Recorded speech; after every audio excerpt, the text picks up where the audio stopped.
Hello everyone, so welcome to week 4, October 4 to 9, 2021. And our topic for this week, past and perfect tenses of the verb.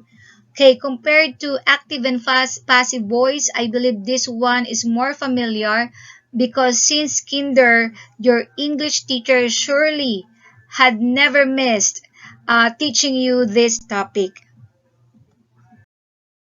Okay, so let's review first. What are the tenses of the verb? Verbs or action words come in three tenses, the past, present, and future. The past is used to describe things that have already happened.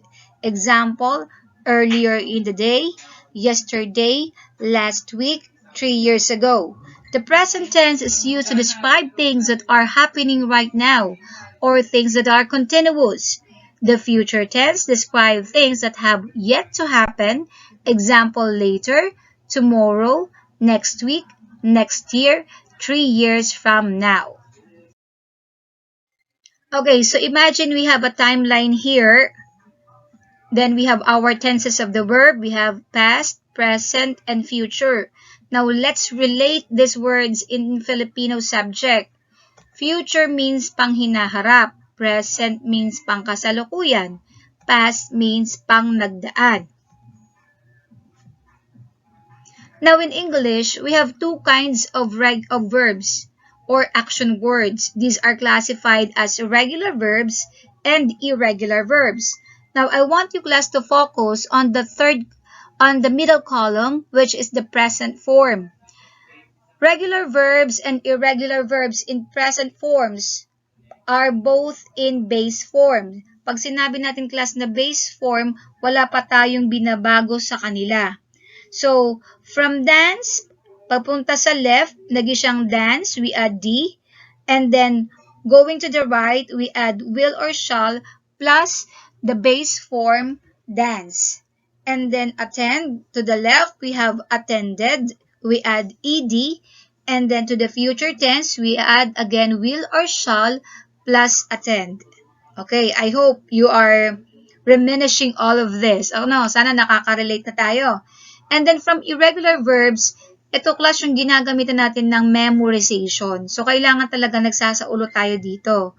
Okay? So, from find, naging found. So, we change the spelling. And then going to the right, we have will or shall plus find. Hindi natin sinasabing will, shall, found. Kundi will, shall plus base form find. And then blow, naging blue sa left. And then sa right, naging will blow or shall blow. Okay, if you already recall this thing, maybe I think you're ready to answer task 1. So in your notebook, copy and solve the crossword puzzle below. So yung mga black, pwede naman natin hindi na talaga kulayan. Just make sure you have ample space for your answers. So I will give number 2 and number 2 across and number 2 down as an example. So again, anong hinahanap natin dito? Past tense. So meaning, everything that is on the left side. So past tense of find is, okay, found. I have given this already. Past tense of feel is felt. Now, both of these words fall under the category of irregular verbs. Now, class, if we are not so familiar with this, ang makakatulong talaga sa inyo dito ay dictionary. Okay? Get a dictionary so that you can answer task 1. Continue answering page 17, see your module. Let's move on to task 2. In your notebook, copy and answer the statements below by boxing the past perfect tense, circling the simple past tense, and underlining the time expression used in each sentence. Now, our thinking man here will guide you in answering this task. Let's review first. So when we say past perfect tense, medyo bago ma'am sa aming pandinig yata ito. It narrates past actions and events. A sentence that uses past perfect tense provides two actions in the past wherein the first action or of the first past action or condition is completed ahead of another past action. So, di ba sometimes class, let's say kahapon nangyari ang ating pinag-uusapan. So, we will use the past form of the verb. So, kahapon naman, hindi naman iisang bagay ang nangyari. Minsan, 2 o 3 bagay pa, di ba? So, paano mo daw sasabihin kapag may 2 bagay na nangyari sa past? Anong gagamitin mong verbs, okay? Kaya itinuturo sa atin itong past perfect tense. So, usually, past perfect form uses the following structures. Kapag past perfect form ang hinahanap or past perfect tense, you will use the word had, so laging nandoon yan, plus the past participle form of the verb. Naku ma'am, ano po yung past participle form of the verb? I recall when I was in elementary, ginagamit ito ng teacher namin na drill. Halimbawa ay sing, sang, sung. Sing, present. Past is sung at S-A-N-G. And then past participle is sung, S-U-N-G. Okay, familiar na ba? So, pag past continuous form naman, had been, naka-fix yung ating mga naka-block na words dito, ay mga bold letters natin dito, naka-fix yan. Plus the ing form of the verb. Okay, para makarelate tayo, we have here again the timeline. So, tingnan natin yon. Meron daw tayong, let's say, sa right side, we have now. And then, in the middle ng now, we have simple past and then past perfect. Okay, we have here the sentence, Ray had finished the movie before Susan told him to sleep. So, this sentence, everything happened in the past. Tagalogin natin yung sentence, Si Ray daw ay nakatapos ng panonood ng pelikula bago sinabi ni Susan sa kanya na matulog na. So, recalling the events, alin ang nauna? So, ang nauna doon ay had finished. He had finished the movie. Okay? Dahil nauna yung panonood ng pelikula, kaya ang ginamit ay past perfect form, which is had plus past participle form of the verb. And then, saka pa, yung padalawang event, saka natin gagamitan ng simple past form. Okay? So, ayan na yung ating timeline. Nahuli lang yung ating mga arrows. Yan, nilagyan ko ng arrow para makarecall tayo na mula doon sa tao, sadya namang ang pangyayari ay from past going to present, 'di ba? Kumbaga kahapon going to ngayon. So kahapon, nanood muna daw siya ng pelikula pagkatapos bago sabihin sa kanya ni Susan na matulog. So nung sabihin sa kanya ni Susan na matulog, tapos na niyang panoodin yung pelikula. Nakaka-relate ba tayo doon? So again, kapag ang isang pangyayari ay nauna kaysa doon sa padalawa, ang gagamitin natin ay past perfect form. At ano yon? Had plus past participle form of the verb. Okay, eto na po yung task 2. So, anong sabi doon? You're going to box the past perfect tense, encircle the simple past tense, and then underline the time expression. So, I have here number 1 and 2. The storm had landed on land before classes were suspended. So, may underline na yung time expression natin, or sabihin na natin yung clue. Tagalogin natin ito. Ang bagyo daw ay, kumbaga nakarating na sa lupa bago masuspend ang klase. So, syempre naman, hindi pwedeng isuspend muna ang klase hanggat wala pa talagang bagyo. Kailangan munang malaman kung tatama ba sa lupa ang bagyo bago magsuspend ng klase. So, since sa dalawang action na to, nauna itong pagland ng storm sa land. Okay? So, therefore, had landed ang ating kung ibabox, and then we're going to encircle suspended. Actually, class, yung salitang were, I'm going to put it here, this one is also a simple past form. Okay, number 2, he was very happy after he had found his watch. Tagalogin natin, siya daw ay napakasaya pagkatapos niyang makita ang kanyang relo. So, look at this sentence. Medyo inverted siya. Kabaligtaran siya nung number 1. Okay? Ma'am, bakit yung had found ay nasa dulo? Parang, kung titingnan mo yung sentence, parang mas naunay yung masaya. But if you're going to translate the sentence in Tagalog, marirecall mo, bakit ba siya naging masaya? Kasi, nakita niya yung kanyang relo. So, ang first event ay nakita niya ang kanyang relo. Pagkatapos, saka pa lang siya naging masaya. So, meaning, yung found ay gagawin nating past perfect tense, nilagyan ng had. So, ito yung, yung was ay in-encirclean, and then yung had found ay ating nilagyan ng box. Okay? Ma'am, ano ba tong was? Hindi po yan action word. So, ito yung sagot. Was is an example of a linking verb. Its present form is, and the future form is will or shall. So, kung i-recall natin yung table natin kaninang ipinakita ko, when we have past, present, and future, magiging was, is, will, and shall. Okay?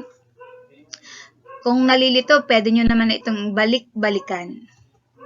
So, you're going to continue answering page 17. See your module.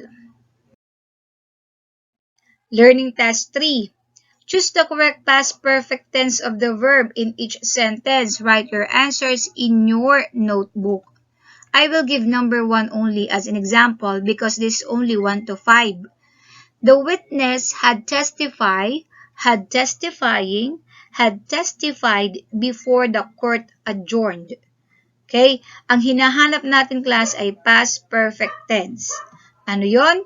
The past perfect form or past perfect tense is formed by placing had and then the past participle form of the verb. Okay. I have given here our 3 choices.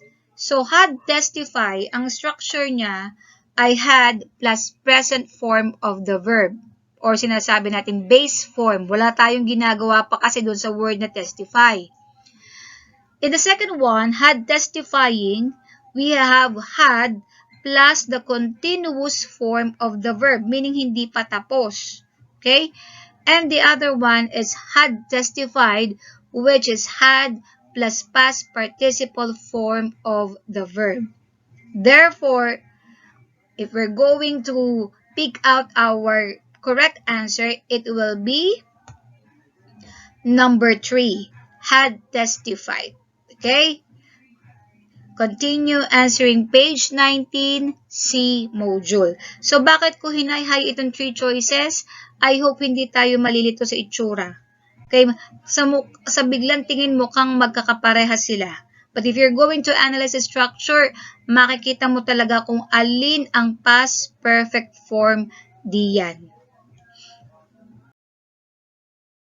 Okay, give the past perfect tense form of the verbs in the parentheses. Write answers in your notebook.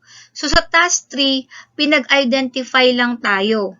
So, ngayon, gagamitin na natin. So, medyo, sabihin natin, mas complicated si task 4.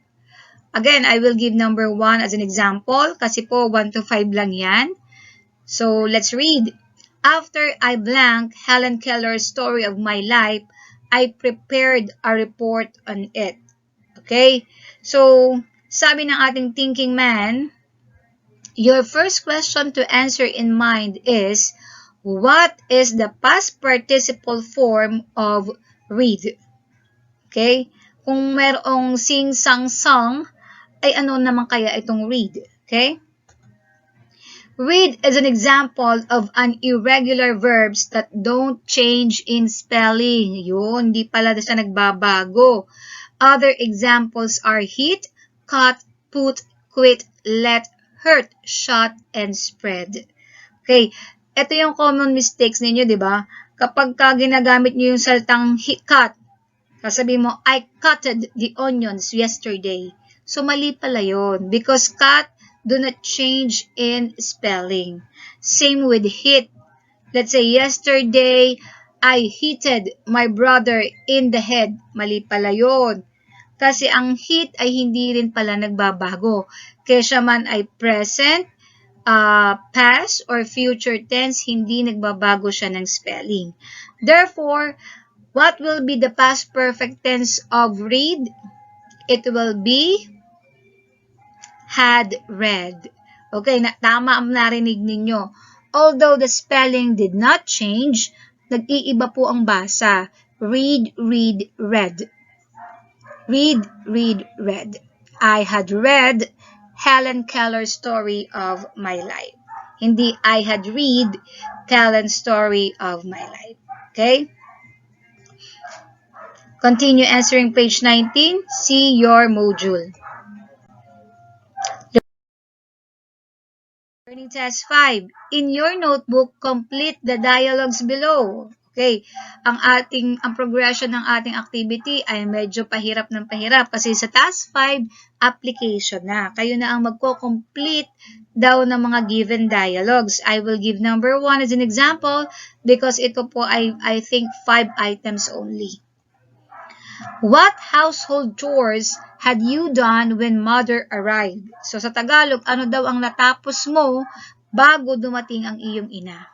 Okay, there are many possible answers that you can use here. I will give one. When mother arrived, I had finished washing the dishes. Look at this. So, when mother arrived, that is actually the second action. The first action was I had finished. Had plus finish or plus past participle form of the verb washing the dishes. Okay? Hindi tamang I had finished washed the dishes. I had finished washing the dishes. Okay, so this one is a simple past form and the other one is past perfect form. Okay, class, sa learning task 5, gagamit tayo ng both tenses of the verb. Ang isa ay simple past, ang isa ay past perfect form. So, ang tanong lamang, alin sa dalawa ang gagamitin mo. Okay? So, makakatulong sa inyo if you're going to translate, of course, the sentences in Tagalog and try to put yourselves in the sentence, alin ba yung nauna? So, pag na-identify mo na kung alin yung first action, yun ang lalagyan mo ngayon ng had. Okay? At ang second action ay i-convert mo lamang sa past perfect form. Learning test 6, in your notebook, copy and answer the statements below by boxing the past perfect tense, circling the simple past tense, and underlining the time expression used in each sentences. Okay, class, hindi na ako nagbigay ng example dito kasi the direction is same as task 2, yung inaral natin kanina. So, 1 number 3 points. Alin ang past perfect tense, alin ang simple past, at alin ang time expression. Okay, ito na lang ang giveaway ko sa inyo. Skip task 7. And okay. That's all for this week. Thank you. See DepEd 5.4a for other exercises. And of course, if you have questions, you can always contact me on our group chats. Goodbye.